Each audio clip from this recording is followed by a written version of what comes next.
Chapter 73. The Bounty Hunters. A hand is held up as the team prepares itself, mostly pirates waiting nearby to drop in with mech suits.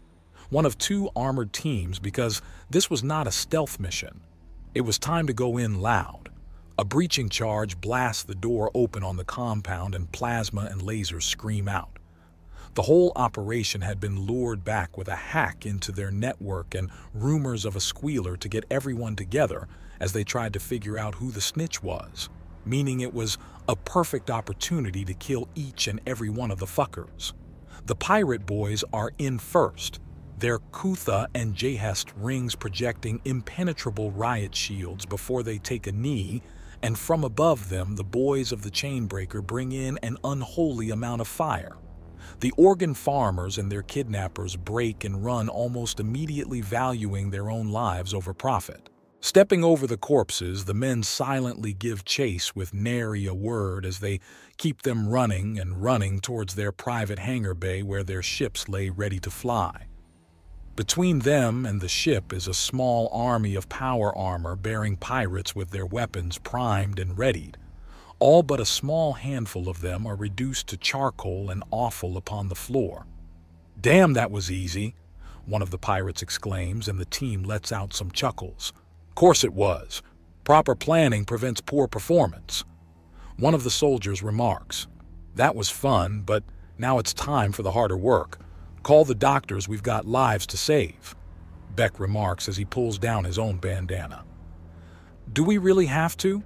one of the pirates asks, and Beck turns to her. "What better way to win an entire planet over Lura?" "But it costs us money," she remarks before gesturing to the ships. "We could just take over the operation and make their money instead." "Short term, yes, but a loyal and happy population gets us more in the long run. If we don't have to protect ourselves, hide ourselves, or even so much as glare at the people here, then it's dirt cheap to do things. Besides, if you can drop your guard and still be safe, then isn't that worth a ton? A beachside vacation without worry where you get good but cheap food, plenty of fun things to do, and time in the sun and surf doesn't appeal." "Well, She grows quiet and the suit tilts as if in thought. "You kids debate later. First off, let's get the docs in." Mustard remarks as he grabs his communicator and quickly calls them in.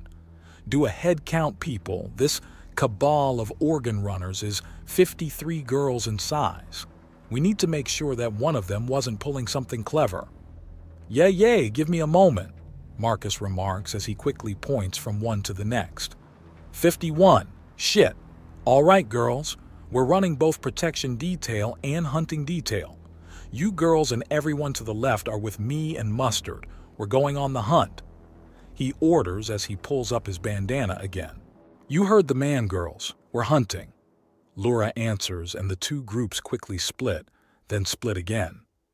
A quarter follows Marcus, and the other is after Mustard. They vanish into the compound as a shuttle comes down and several of the ship's doctors come out.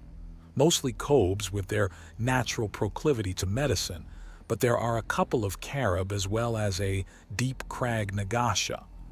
Alien medicine is all about their axiom magic, so the magic antlered caribou women and rattlesnake girls were of course in high demand over the girls that actually know how to perform surgery. With a protective detail around the doctors and each room entered as if it could be full of hostiles.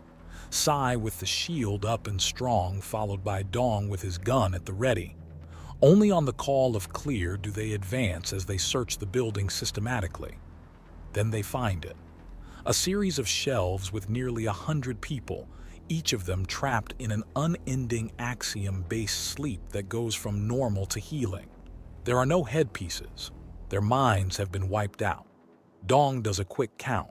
134 women in this tomb of living death. Well, it's not good. None of these girls have retention helmets.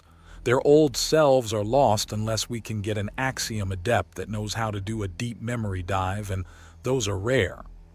Dr. Lena remarks before she rises up a little and shakes her Carib antlers. Barely any Kutha in the room, just enough to keep these girls down. It may be kinder to simply make their sleep more permanent.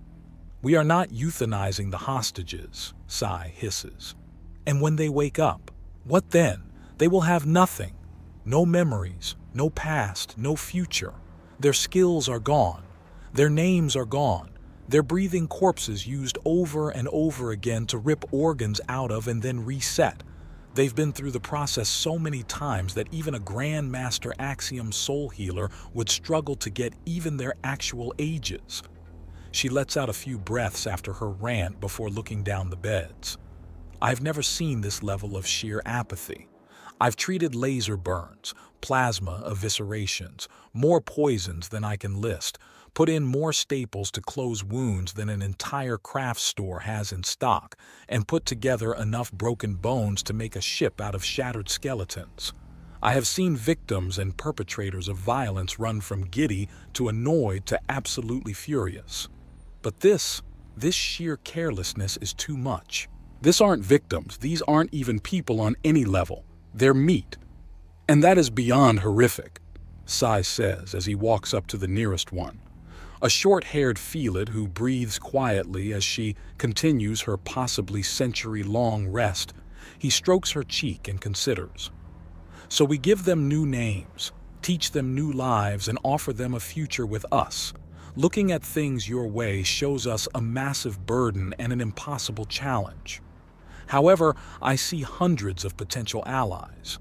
We have a chance to mold each and every one of these poor women into the next generation on the Tiger. I'm seeing future mechanics, pilots, cooks, sheriffs even. I didn't even consider it that way, Lena remarks with a shocked expression. Everyone's communicator pings. The message is simple. The hunting team has the runners as prisoners. The building is secure. All right then. We're getting these girls someplace safe them and helping them. Time to get moving. Sai orders. Far away, just outside a dark and abandoned mine. A bag of gore and offal is watched as it drips with blood. Miles is currently staring down the scope of his gun so he can get a proper look at whatever is lairing in the abandoned mine. He and Tang have been switching in and out to make sure there was always at least one pair of eyes on this long and slow hunt. There were just too many unknowns with the creature to pile into them mine all gun-ho. Axiom complicates things so much that there was a very real option it might be able to become intangible and gore someone through power armor, or had some kind of weird energy link up where it gives you its wounds or any number of weird effects. Anything yet? Tang asks from behind him as he sips a coffee. Afraid not. Get the feeling everyone else is having a lot more fun? Sniper's curse. You stay out of it until that last pinch moment. Move, set up, and wait. Wait until it's time. Amen, brother, Miles answers. Hold it. There may be some movement, Miles says as there's a sense of distortion near the meat. Then a chunk is torn out of it. Fuck me! It's invisible! He hisses as Tang drops down beside him and brings his gun back up to look through the scope. That's a problem. We may need to get creative, the Korean sniper says as they both watch a massive maw full of razor-sharp teeth reveal itself from the staining blood. Hopefully the thing swallows and doesn't crush the trackers we snuck into that mess, Miles remarks as he pulls out a small screen. Ah fuck, well, wish in one hand, shit in the other. Shit hand's getting filled, isn't it? We've lost the signal on 3 of the 12. Hopefully the poison capsules will be a little better. Still think it's a bit much to poison what you're also trying to track, Tang remarks as he mentally sketches out what the creature is generally shaped like by the angles it bites from and how it tears things. It's either got a very long neck or is bipedal from the way it's moving. It's about 6 to 8 feet tall at the maw and has either an upper pair of arms or it rears back to do this and use its foreclaws to steady the meat before ripping more away. The shape of the head says insectoid, or at least bearing a fairly robust exoskeleton from the natural plating on it. Isn't it your team that advocated overkill? Miles asks with a grin as he gets a good idea of where its center mass is and slowly brings his finger to the trigger as he makes the minute adjustments for wind, humidity, and distance. True enough, You have a shot? Tang asks as he makes his own adjustments. Yes, but I think we should track it back in, make sure it's actually alone, or if it's bringing the meat back to a nest or something. Miles counters and Tang hums. Hand me the tracker. Tang remarks, and the device is held just over his head. He grabs it and examines it. We may be in luck. 2 of the trackers are lower than the others, but not quite far enough down to be on the ground. I think we've got the bitch. Then hopefully the poison dose is small enough to make it go to its nest to nap and not outright kill it. Miles answers as they continue to watch the creature, which grows sloppier and sloppier with its eating until it stains its entire head. It's definitely a massive insect, but it's got some reptilian traits as well, with the bony protrusions and mild frill. A few more mouthfuls as the thing apparently absolutely has to gorge itself, and it starts shuffling back into the cave. We got it, Miles says with a shark-like smile. All right, ladies, prep for silent running. We're on a bug hunt. The entire squad they brought with them quickly suits up properly and stops all the snacking and hanging out they were doing as they waited for the beast. Then they insist on going into the caves first, as both Miles and Tang are down to shotguns and pistols. Sniper rifles are just not practical in a cave system. As an old mine, the entire complex is wide and has 90-degree turns to different shafts. They follow the signal, with the pirates following their more protective instincts to surround both Miles and Tang as they make their way through the shadows.